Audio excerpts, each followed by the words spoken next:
London, Rome, Barcelona, মাদ্রিদের মতো বড় ইউরোপীয় শহরের রাজপথ প্রকম্পিত হয়েছে ইসরায়েল বিরোধী স্লোগানে। লাখো ক্ষুব্ধ ইউরোপিয়ানরা শনিবার দাবি জানিয়েছেন অবিলম্বে গাজায় ইসরায়েলি আগ্রাসন বন্ধের।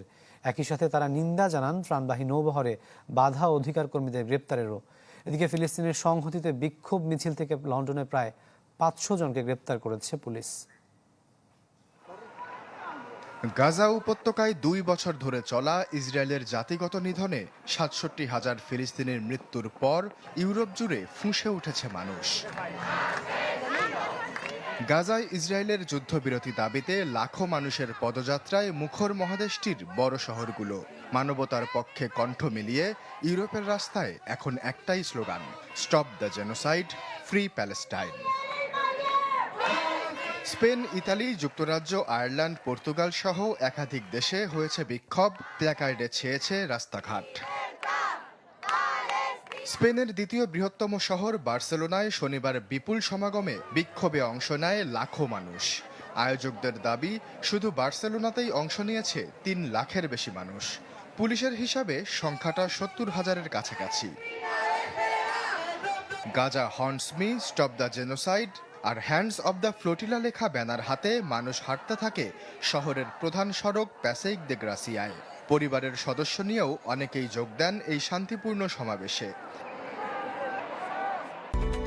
Japan Bangladesh joint venture company JBS holdings limited.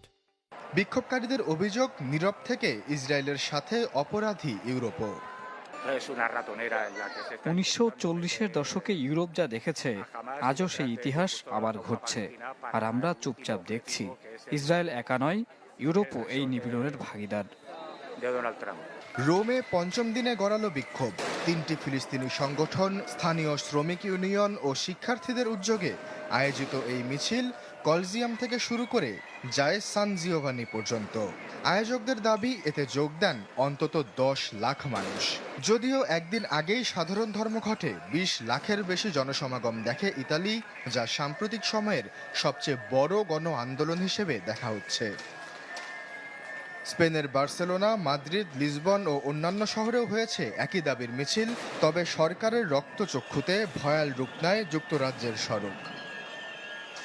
কিছুদিন আগে নিষিদ্ধ ঘোষিত সংগঠন প্যালেস্টাইন অ্যাকশনের পক্ষে সমাবেশে নামেন হাজারো মানুষ। এর আগেই ম্যানচেস্টারের এক সিনেগগে হামলার ঘটনায় 2 জন নিহত হয়। সেই প্রেক্ষিতে পুলিশ বিক্ষোভ না করার আহ্বান জানালেও আয়োজকরা পিছু হটেননি। শেম অন ইউ প্ল্যাকার্ড নিয়ে লন্ডনের সড়কে স্লোগান দেন হাজারো ব্রিটিশ। ফলে টানটান পরিস্থিতিতে অন্তত 500 জনকে গ্রেপ্তার করে ইউকে সরকার। গাজায় যুদ্ধ শুরুর 2 বছর পূর্তিতে আয়ারল্যান্ডের রাজধানী ডাবলিনেও হয়েছে বিশাল সমাবেশ। গ্রিসের রাজধানী এথেন্সেও হয়েছে ছোট আকারের বিক্ষোভ। তবে পুলিশ জানায়, যে কোনো মুহূর্তে আরও বড় সমাবেশে রূপ নিতে পারে এই বিক্ষোভ। আন্দোলন হয়েছে ফ্রান্সের রাজধানী প্যারিসেও।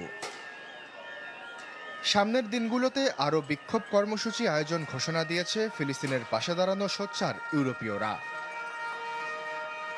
আশ্বাস চৌধুরী, চ্যানেল 24।